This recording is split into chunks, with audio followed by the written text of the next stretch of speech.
Olá, terceiro ano, vamos dar início aqui à organologia vegetal. Semana passada nós finalizamos o estudo dos tecidos, a histologia vegetal, e agora nós vamos ver que esses tecidos eles se combinam para formar órgãos, que constitui aí a área da botânica chamada de organologia vegetal. Esses órgãos, eles são constituídos de tecido, assim como o nosso. A gente já sabe que o conjunto de células forma os tecidos se combinam para formar os órgãos e os órgãos vão dar origem aos sistemas até formar o organismo completo. Acontece semelhante com as plantas. Aquelas células meristemáticas que foram formadas lá no início, elas se combinam para formar os tecidos e esses tecidos eles depois irão se combinar para formar os órgãos, que é o que a gente vai ver hoje. Com base nas funções que exercem, os órgãos eles podem ser divididos em vegetativos e reprodutivos.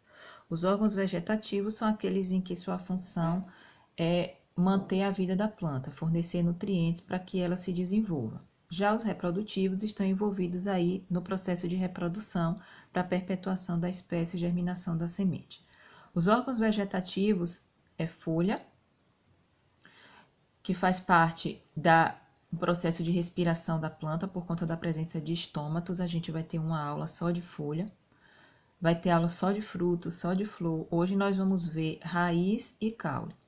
Então, os órgãos vegetativos, folha, raiz e caule. E os reprodutivos, a flor, que carrega as estruturas reprodutivas masculinas e femininas para que ocorra a fecundação. Essa fecundação vai dar origem ao fruto e dentro do fruto vai ter a semente que vai dar origem ao embrião, germinando em uma nova semente, certo? Então, aqui os vegetativos, folha, raiz e caule, e os reprodutivos, flor, fruto e semente. Vamos começar com o primeiro órgão, que é a raiz. A raiz, ela geralmente é subterrânea, não apresenta clorofila, porque ela fica abaixo da terra, e origina-se da radícula. A radícula é uma região embrionária da semente que, quando encontra um ambiente favorável, ela vai germinar. Lembrem comigo que a raiz, ela absorve água e sais minerais, que é conduzido pelo xilema, leva até a folha, a região clorofilada, para a realização da fotossíntese, e depois essa seiva agora elaborada vai ser redistribuída pela planta. Inclusive, a raiz, ela recebe essa seiva elaborada, porque ela tem floema, ela não realiza fotossíntese, ela precisa de comida. Quais são as funções da raiz? A raiz, ela realiza 3 funções muito importantes: a fixação da planta, a absorção de água e de sais minerais, que compõem aí a seiva bruta, e ela pode atuar também como órgão de reserva. E o amido é a principal reserva desse tipo de órgão aqui. Nós temos como exemplo aí a beterraba, a batata doce, a cenoura e a mandioca.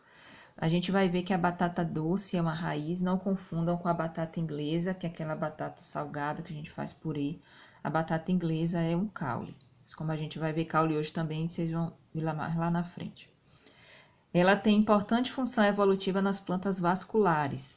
Quais são as plantas vasculares? As traqueófitas, as pteridófitas, gimnosperma e angiospermas. As briófitas, elas não estão incluídas aqui, porque elas não têm vasos condutores de seiva e elas ainda não apresentam raízes. Elas apresentam o rizóide, que é aquela estrutura mais primitiva. Então, o surgimento da raiz foi importante para que as plantas elas tivessem uma maior fixação no ambiente terrestre e aumentasse também a eficiência na absorção e na condução de seiva. Eu coloquei aqui essa primeira imagem, está no módulo de vocês, para vocês verem as partes de uma raiz. Essa parte, começando aqui de baixo, ó, essa parte aqui de baixo, a gente viu quando estudou o meristema. Aqui é a coifa. Logo acima da coifa tem aquela região subapical, que é onde estão localizadas as células meristemáticas. A gente já comentou sobre isso.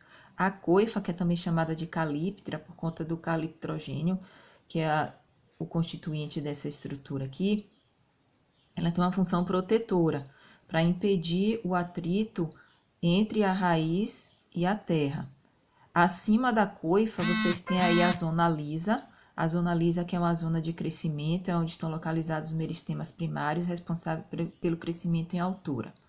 Acima da zona lisa tem a zona pilífera, que tem a função de absorção, Esses pelos absorventes aqui vão possibilitar a entrada de água e sais minerais para serem conduzidos pelo xilema. Acima da zona pilífera tem a zona suberosa. Essa zona suberosa é essa zona de ramificação mais antiga, é uma região mais velha da raiz. Na ponta de cada ramificação dessa aqui vai ter uma cuifa. E essa parte de cima de toda aqui é o colo ou coleto, é onde termina a raiz para começar o caule. É a região de transição entre a raiz e o caule. Olha ela aqui na outra imagem, colo ou coleto é essa região aqui. A coifa, a região lisa, que é a região de crescimento, os pelos absorventes, a zona pelífera e a zona aqui, ó, suberosa, que é a região ramificada. Vamos para a próxima. Anatomia da raiz. Pela ausência de felogênio e câmbio vascular. Por que felogênio e câmbio vascular? São estruturas que são formadas apenas pelas plantas que realizam crescimento secundário. Lembram que o felogênio vai da origem lá para dentro da origem ao feloderme e para fora da origem ao suber. O câmbio vascular para dentro da origem ao xilema, para fora da origem ao floema secundários. Então, pela ausência de felogênio câmbio vascular, as pteridófitas e a maioria das monocotiledôneas, elas vão apresentar apenas a estrutura primária da raiz, que é o crescimento em altura. Porque as eudicotiledôneas, elas não vão apresentar, as eucotiledôneas, elas já vão apresentar um crescimento secundário.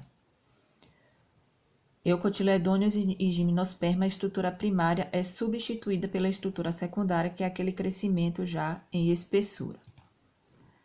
Se a gente fizer aqui um corte transversal da estrutura primária de uma raiz, de uma eudicotiledônea e gimnosperma, a gente vai perceber essas três partes. A epiderme, que constitui aí o tecido de revestimento, que normalmente ele é aclorofilado, o córtex, que vai ocupar uma maior área da raiz primária, e o cilindro vascular, que é constituído pelo periciclo. Esse periciclo são células desprovidas de vasos condutores de seiva e vão originar as raízes laterais. Já a estrutura secundária, em eucotiledôneas e gimnosperma, vai levar ao crescimento secundário da raiz. Como é que ocorre a formação dessa estrutura secundária? Inicialmente, o procâmbio vai formar aí o câmbio vascular.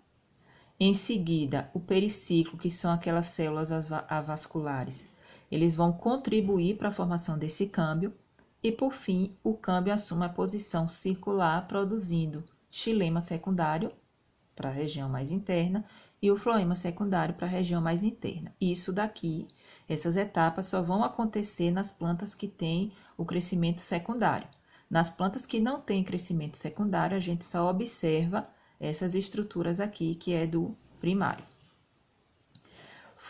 Logo em seguida aqui, da formação do xilema e do floema secundário, vai se formar o felogênio. O felogênio ele vai se diferenciar em feloderme, para a parte mais interna, e em suber, para a parte mais externa. O conjunto de felogênio, feloderme e suber vai formar aí a periderme. Os tipos de raízes. As raízes elas podem ser subterrâneas, aéreas ou aquáticas. A maioria aqui é subterrânea. Esse tipo de raiz ele vai variar de acordo com o tipo de solo e o ambiente em que ele se desenvolve. Então, se o solo ele for pobre em nutrientes, vai ser um tipo de raiz. Se o solo ele já for mais aguado, já vai se desenvolver um outro tipo de raiz. Então, essas raízes elas se desenvolvem de acordo com o tipo de solo e o ambiente em que a planta se desenvolve. Nós temos aqui exemplos de raízes subterrâneas. A raiz pivotante é essa raiz que tem um eixo principal e os secundários ramificados. A raiz fasciculada ou cabeleira é essa raiz onde a gente não percebe o eixo principal, ela é toda por igual, ela tem um crescimento por igual, inclusive essas raízes que ficam ramificadas, elas agregam partículas do solo, então elas são extremamente importantes para evitar a erosão. Quem quer fazer mata ciliar normalmente dá prioridade a raízes fasciculadas, porque agregam solo e impedem o assoreamento do rio. E raiz tuberosa. Aqui vocês têm como exemplo a cenoura e a beterraba. A cenoura é uma raiz tuberosa do tipo pivotante. Perceba que ela tem um eixo principal e as secundárias ramificadas. Vamos lá, em frente. Eu tirei essa imagem do módulo de vocês. Aqui são os exemplos das raízes subterrâneas. A raiz axial ou pivotante foi a que eu já comentei com vocês. Ela vai penetrar mais profundamente no solo, ela tem esse eixo principal. A raiz fasciculada ou cabeleira, as raízes laterais, elas são bem mais ramificadas e crescem igualmente. Esse tipo de raiz reduz aí os processos erosivos, como eu já havia dito a vocês, e os exemplos aí, grama, milho e cana-de-açúcar. Olhem a diferença aqui, a raiz fasciculada, ela não tem o eixo principal que a gente percebe aqui na raiz axial. A raiz tuberosa armazena substâncias de reserva, principalmente aí o amido. Quando a reserva ela fica acumulada nas raízes secundárias, quando a raiz tuberosa é axial, a reserva ela é acumulada somente no eixo principal, como é o caso da cenoura. Percebam que a cenoura ela tem o eixo principal com essa reserva e as raízes secundárias elas são mais fininhas.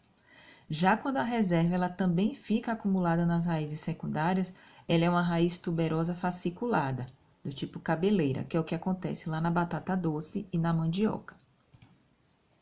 As raízes aéreas. As raízes aéreas elas têm função de fixação, obtenção de nutrientes e oxigênio.